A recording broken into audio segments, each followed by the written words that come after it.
directeur de cabinet, le révérend Landou Ndombassi. Nous avons suivi son discours avec beaucoup d'attention. Joignons nos mains et remercions-le pour son allocution au nom du Père, du Fils et du Saint-Esprit. Au nom du Père, du Fils et du Saint-Esprit. Merci. Comme j'avais promis, nous arrivons maintenant à la partie consacrée à la salutation de nos très distingués invités. Je l'ai dit comme ça, mais ce sont les très distingués invités de sa divinité Simon Kimbangu Kiangani, chef spirituel et représentant légal de l'église kimbanguiste. Je m'en vais rapidement vous dire qu'en 1921, Papa Simon Kimbangu avait dit « Tenez, je vous amène un nouvel ordre politique au Congo, je vous amène une langue et je vous amène aussi une église. » Depuis notre accession à l'indépendance, à la souveraineté nationale, notre pays travaille toujours en collaboration avec l'église kimbanguiste qui est le partenaire privilégié de notre État. Ça ne nous étonne donc pas de voir à tout moment les autorités, les officiels de notre pays venir tour à tour montrer leur respect à sa divinité Simon Kimbangu Kiangani, car ils savent qu'Nkamba n'est pas seulement le berceau du kimbanguisme, mais est également la mère patrie qui a engendré notre pays. Je vais donc rapidement vous présenter les deux institutions qui sont représentées ici, je dis l'exécutif et le législatif, représentés par, en premier lieu, en ce qui concerne la primature, représenté par M. Alex Nkusu. Moi, je vais plutôt demander que nous saluions son Excellence Premier ministre, mais qui se fait aujourd'hui représenter par M. Alex Nkusu, à qui j'invite respectueusement à bien vouloir se tenir debout afin que l'Auguste Assemblée puisse le saluer. Sous vos applaudissements, je vous en prie.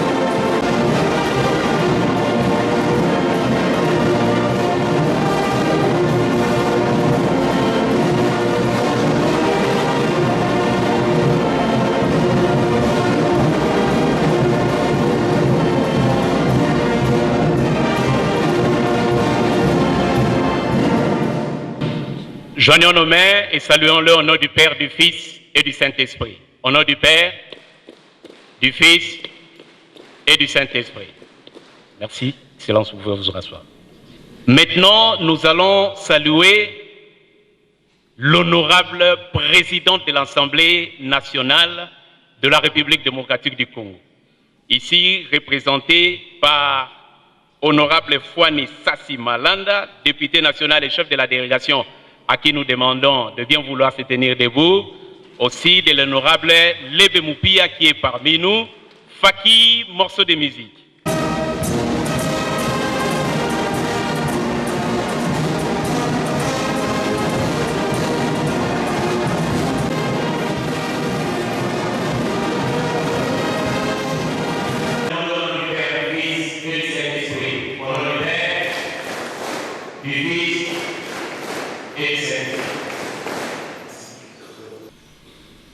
Maintenant, je vais les inviter, comme je l'ai promis, tour à tour. Mais je vais commencer par le patron de l'orchestre Cultura Pays de Vie. Je l'ai présenté, il est fils descendant d'un relégué. J'avais dit que son aïeux avait refusé catégoriquement de signer la pétition qui portait arrestation de Papa Simon Kimbangu. Il a refusé, il a dit, sauf si vous me dites le contenu de la pétition, sinon je ne le signe pas. Et il ne l'avait pas signé et il était arrêté. Aujourd'hui, nous ne l'avions peut-être pas dit, nous ne le savions peut-être pas, mais aujourd'hui nous le savons. J'invite M.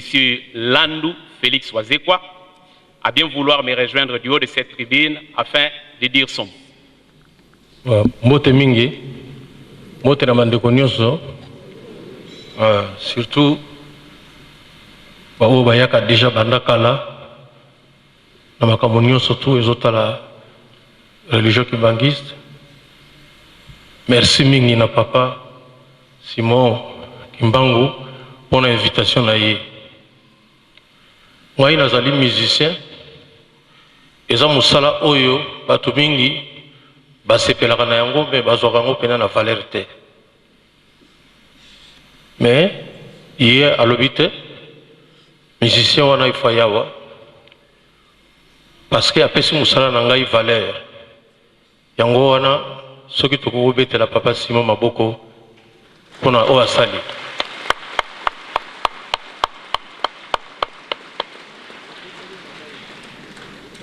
Tango nazokola papa na ngai komo na ye mpe ezalaki kaka Félix Wazekwa azoloba koko na yo aboyaka mokolo baya kokanga papa Simon kosigner papier wana aboyaki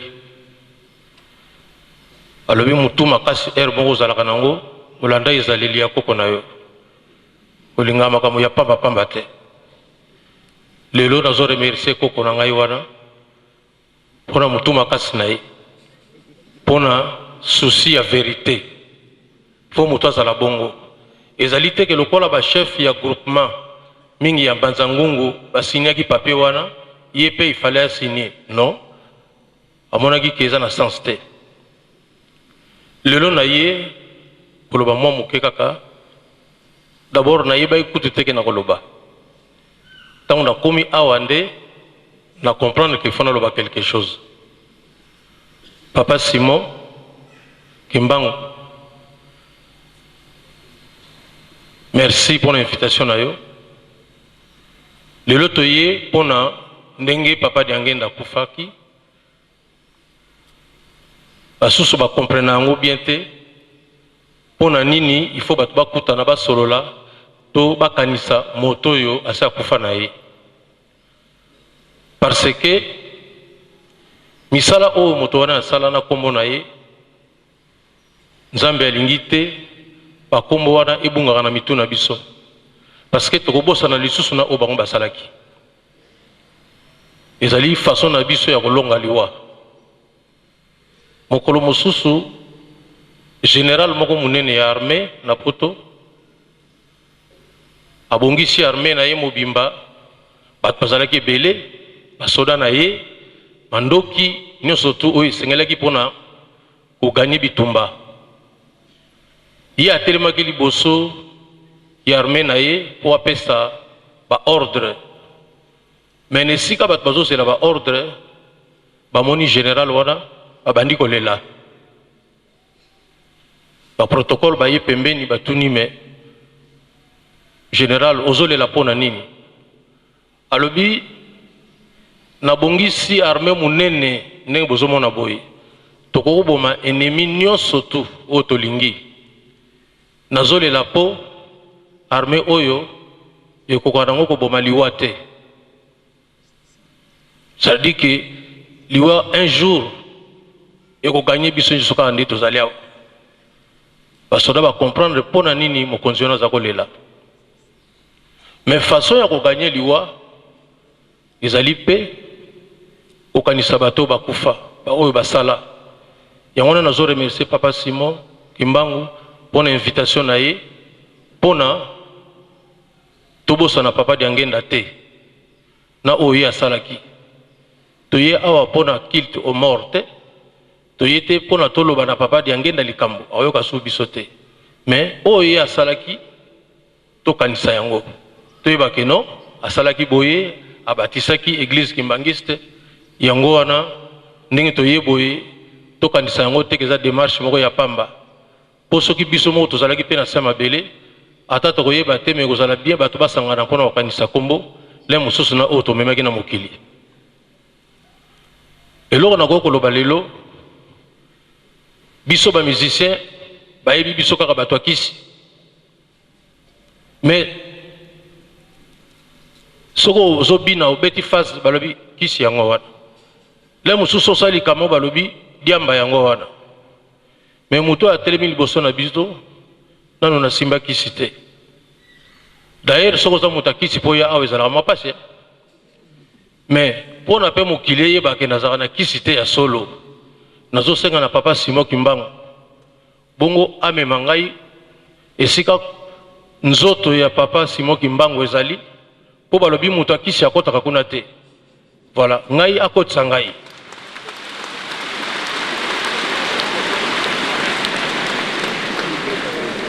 Balobi kuna ezalaka masekite.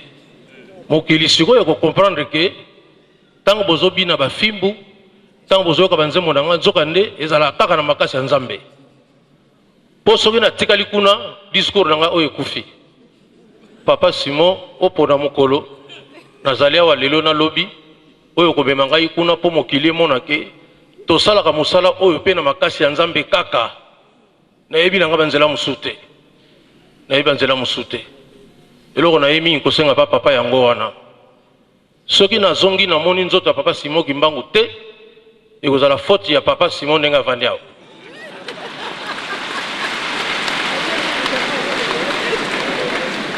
Ata soki ya bosani protocole bo rappeler que faut bo kitakuna na se parce que koko na ngai signature aboyaki kosala ezalaki il faut lelo na mona koko na ngai wana te na mona pe cimetière na yete na mona ta ya mutu oye alinga kufa pona ye.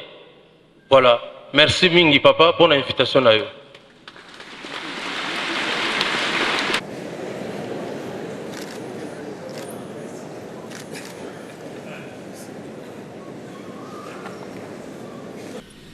Maintenant, nous invitons également l'honorable Fouani Sassi Malanda à bien vouloir nous rejoindre pour ce mot des circonstances. Kimbangiste, oye! Kimbangiste, oye! Bon, nazaraka chanteur te, mais ceux qui nazaraka chanteur, nangana yemba mwanzembo ya Kimbangu moko naza koyoka tangu nazaki mwana muke baza koyemba ngo tata Simo wanunginye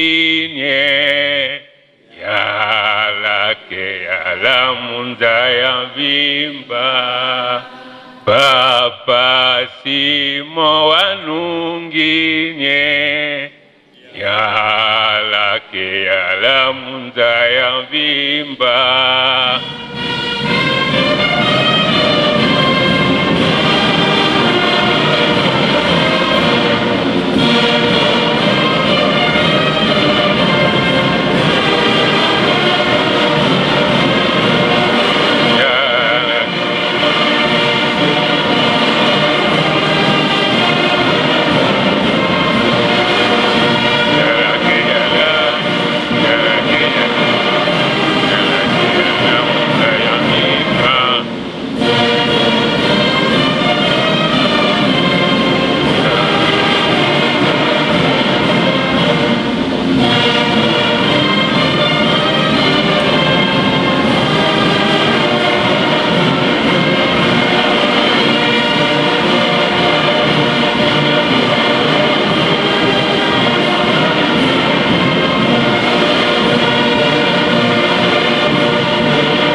Merci mingi, merci. Toye awa ngana muninga nanga tuzaba députés nationaux. Toye ko représenter Maman Janine Mabunda. Maman Janine Mabunda azali présidente ya Assemblée nationale. Azwaki invitation à liboso po aya na Noël. Kasi bomoni ba charge ya l'État moya koma na Noël ezalaki te. Azwi invitation à mibale po aya na 27e anniversaire ya disparition ya papa Diangenda nde ami rappeler que mbaloyo il faut atinda bison. Nde atindinga chef de délégation na muninga toye na ye. Message eza mukuse, eza mulaite. Alobi tope sambote na lingumba ya papa Simon Kimbangu.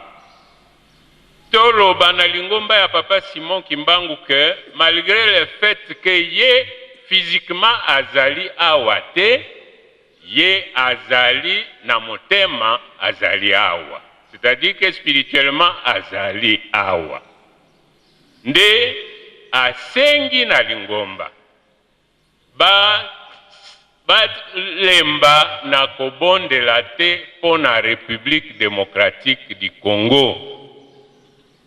Mabondeli nde kosalisa République démocratique du Congo a résoudre ba problème ebele tozana ko faire nango face na mikolo oyo.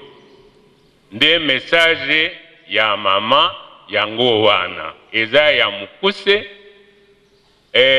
abakisi boye naloba à travers message oyo na bakimbangiste nyonso ya territoire na ye o basalisi ye na kokoma député ke atondi bango mingi à travers église siège ya église kimbangiste esika nazali awa. Na profite na occasion oyo pe ngai moko pe naza élu na territoire ya Tchela. Bakimbangiste ya territoire ya Tchela bavotaki nga bango nyonso. Donc nazongisi matondo na bakimbangiste ya territoire ya Tchela oyo bavotaki ngai. Abu kaka oyo nde message nazaki nango. Boye, nous invitons son Excellence Alex Koussou. Lui, il est aussi descendant d'un relégué, même si on a omis de le dire. Il est petit-fils de maman Mbonga Thérèse. Excellence, je vous prie de venir nous rejoindre. Papa Simon Kimbangu Kiangani, Papa Fumwalongo, Mesdames et Messieurs, chers invités,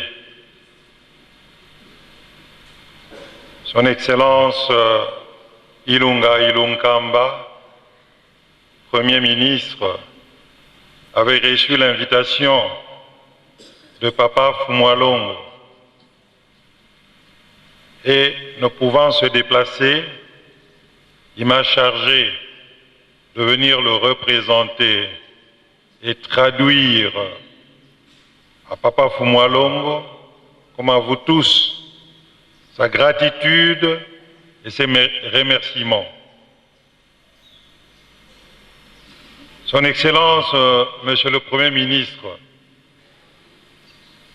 m'a demandé de ne pas manquer d'être là parce qu'il y attache une grande importance. Il me l'a rappelé le jour où il a reçu l'invitation. Il me l'a rappelé 2-3 jours avant. Et hier, avant de venir, il me l'a rappelé à 2 heures du matin. Et notre directeur de communication a dû m'appeler à 3 heures du matin. Ceci, Papa Fumwalongo, c'est pour montrer quelle importance il attache à cet événement et quelle a été sa joie de recevoir cette invitation. Il a dit qu'il aurait voulu être là personnellement. Mais comme vous le savez, il n'est pas encore installé par l'Assemblée nationale tel que le veut la Constitution de notre pays. Mais il promet que quand cela sera possible, il ne manquera pas de venir vous visiter.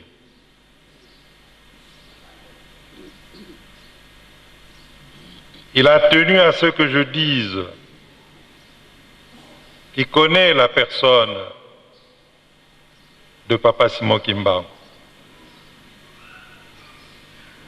la valeur de ce personnage qui a été décrit ici, le rôle qu'il a joué pour l'indépendance de notre pays et pour la restauration de la dignité de l'homme noir.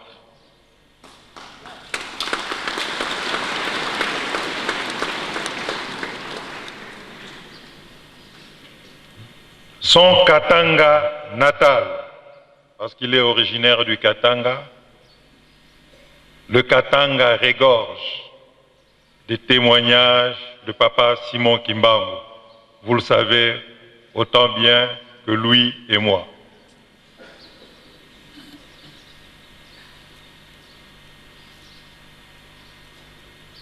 Il affirme qu'il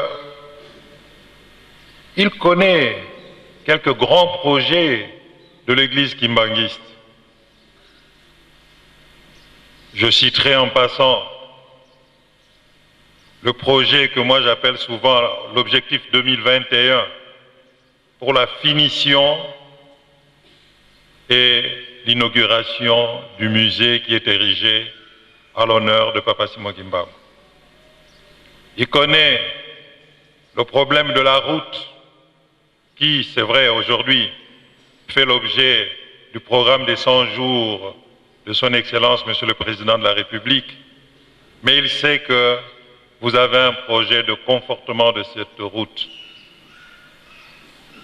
Il connaît le projet de l'électrification de la ville, bien qu'aujourd'hui la SNEL est arrivée, c'est vrai, mais vos attentes sont encore là pour plus que ça. Mais il n'est pas un homme généralement à faire des promesses. Ce qu'il préfère faire, c'est qu'en son temps, de pouvoir faire un état des lieux de ses projets, et après avoir eu cet état des lieux, de chercher à en parler avec Papa Fumwalongo lui-même.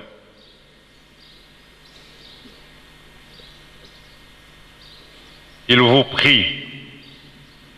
prie, Papa Fumwalongo, et à tous les fidèles kimbanguistes, de prier pour la paix de la RDC. Sans la paix, rien ne peut se faire.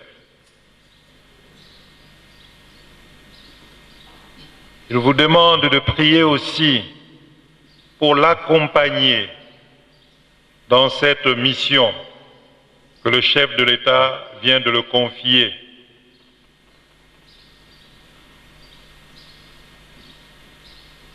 En tenant la coordination de l'action gouvernementale en tant que Premier ministre.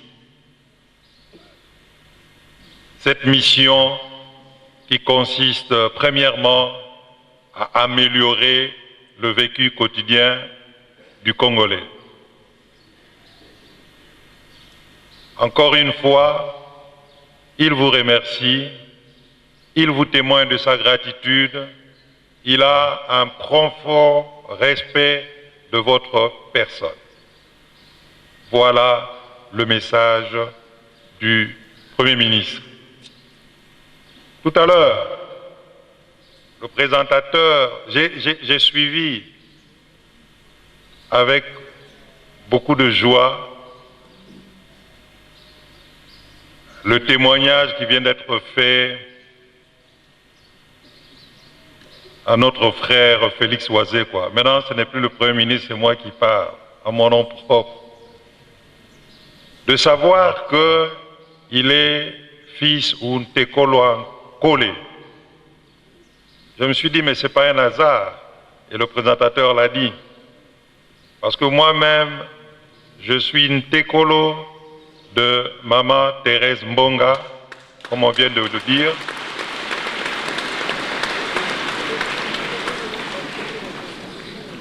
Et ce n'est pas un hasard que les Ntekolo, des grands témoins, se retrouvent là, et comme je ne l'ai jamais pensé, prendre le micro dans cette auguste cathédrale que j'ai vu une seule fois en passant au-dessus par l'avion, mais je ne croyais pas qu'aujourd'hui, on se retrouverait entre Ntekolo pour prendre la parole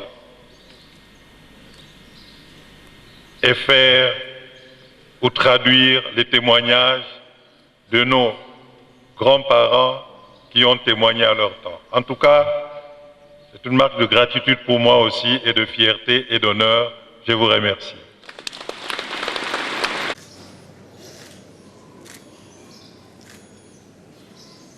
Mi awa tosangisa maboko totonda nyonso toyoki na kombo ya tata mwana pe tata molio mosantu na kombo ya tata ya mwana pe tata molio mosantu.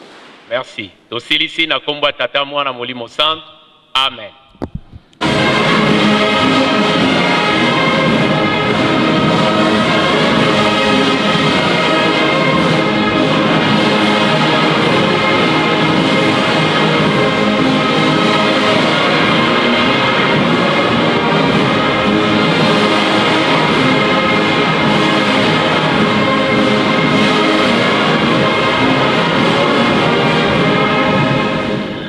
Tukubika moko mpasi voto anangudi eto mbote mkuto zavela mkumbwa se ye mwana ye tata mwana vela mama lele utuvwanda tondele tuna yengudi eto mama lwengisi una yeto kintwadi yani ukalanga lukufi lubate tata mwana vela tulombele kwa mama mpasi voto tela mana beto bantu kwa kia mbote faki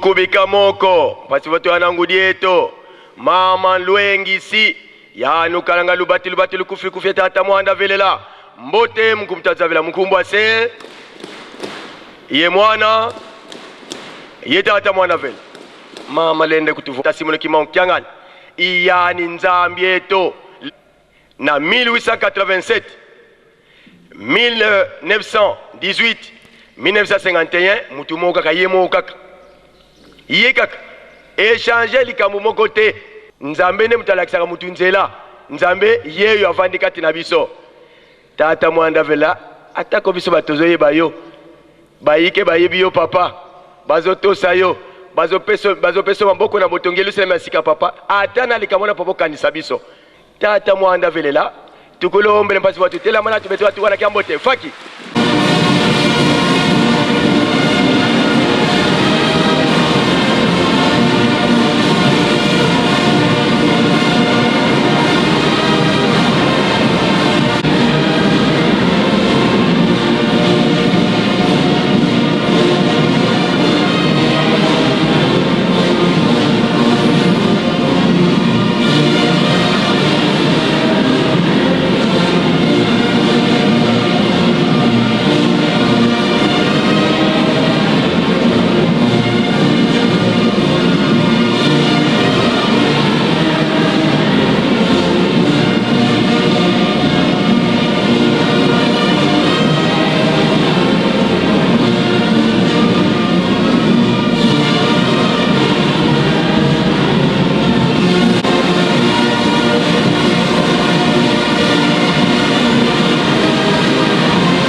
tukubika moko matwana sele tombote mkutazavela mkumbwa se ye mwana ye tata mwana vela tulombele kwa sede tata mwanda vela pasi volu takuntwala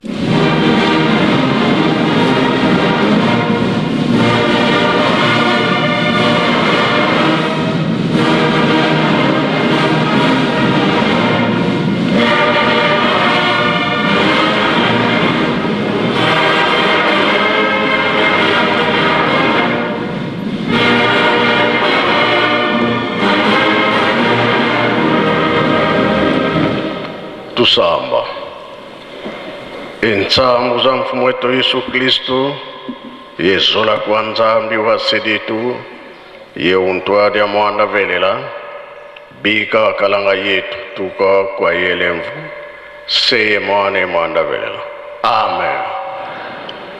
Nakomba tata mwana pe tata molimo santo tolanda ki matei na biso tata pasteur nde ateyaki biso abandelaki na banzembo ya bayuda ake na mibeko mikanda na ye ya suka toyoki tobomba tosalela mpo na mokolo wana tobika.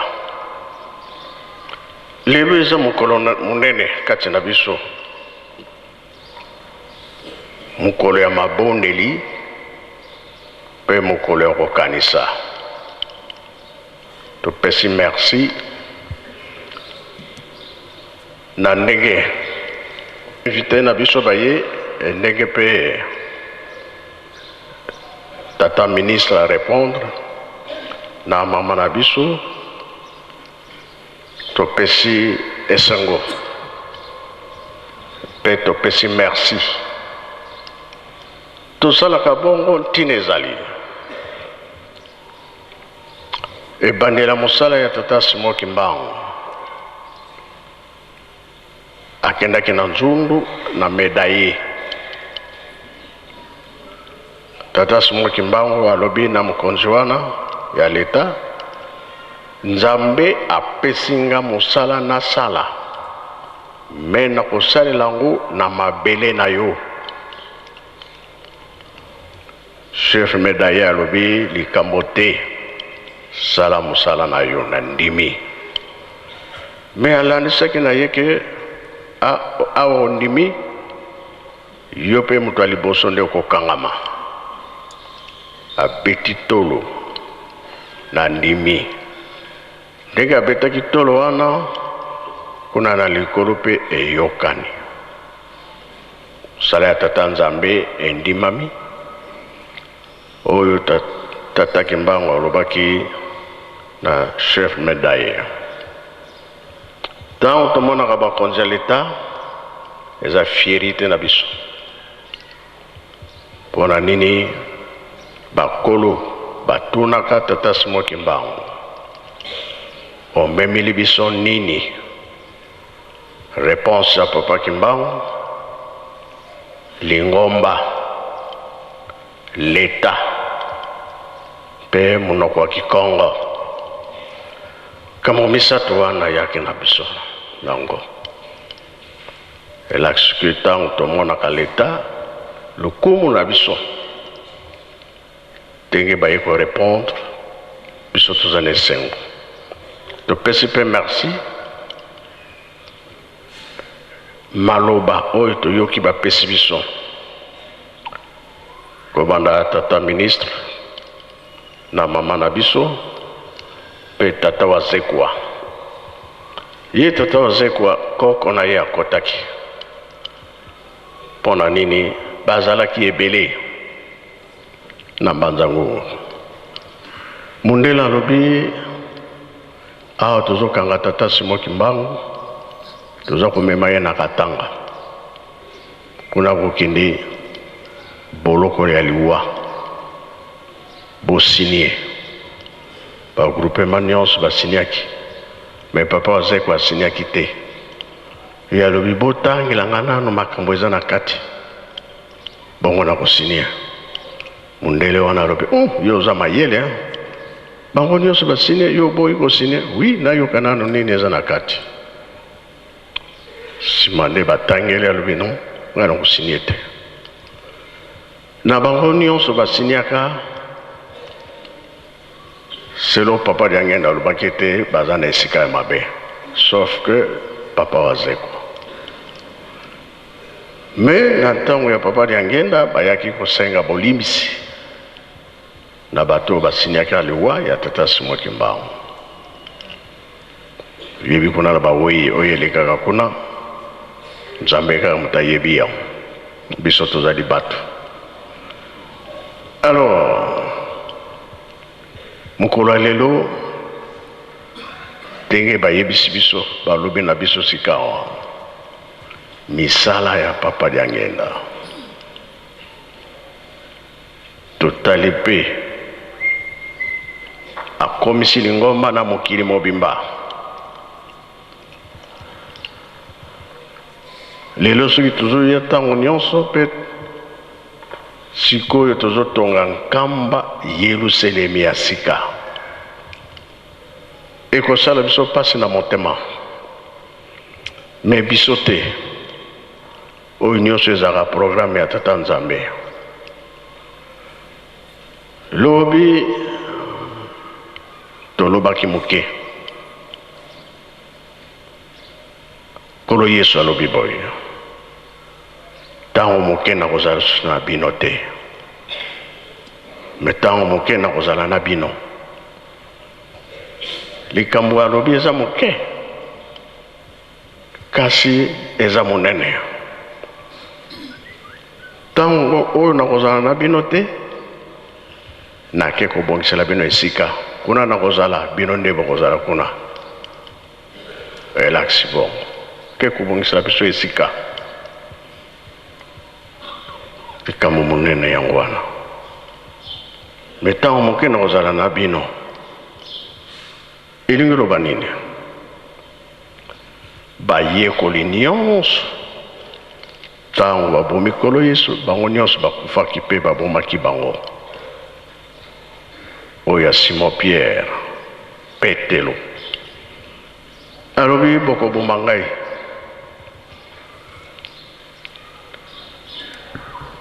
Mokonzi na nga kolo Yesu mutu na ye etalaki likolo. Ngai mutu botiango na se makolo likolo na ekulusu. Ezalaki mpe bongo. Bamosusu bakataki bango mito baza kopasola bango. Na etage babwaki Jacob aye kopanza na mabele. Mosali ya Nzambe pasi